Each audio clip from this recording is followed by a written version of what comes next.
Sveikinu su pergalė, ko gero net ir patys sunkiai galėjo tikėtis tokių rungtynių, kai jau viskas iš esmės pirmoje mačo pusėje buvo nuspręsta. Tikrai neėjom su tokiom mintim, kad čia taip greitai spręsim, kaip tik kalbėjom būtent, kad žaisti visas 40 minučių intensyviai, fiziškai, ko mums trūko praeitose rungtynėse, tai džiugu, kad taip šį kartą gavosi.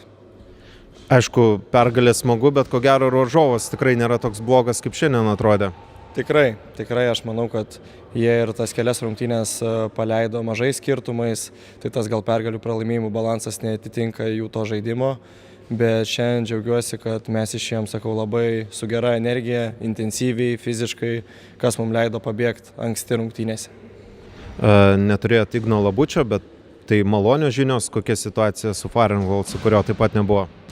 Tai Labutis turi, kaip sakyt, džiugių naujienų namuose, tai sveikinam jį, o su Josefu buvo jam mėnesio, kaip sakykim, tryoutas ir nusprendėm eiti skirtingais keliais. Kalbant apie kitus dalykus, viskas smagu, 2 debiutai, daugiau jaunimo gavo pabaigoje, bet Ernestas Jaškus ten kažkas rimto ar tiesiog susimušė? Sunku dabar pasakyti, pagal pirminės žinias, tai kaip lyg ir viskas tvarkoje, tai tikimės, kad žais sekančiose rungtynėse.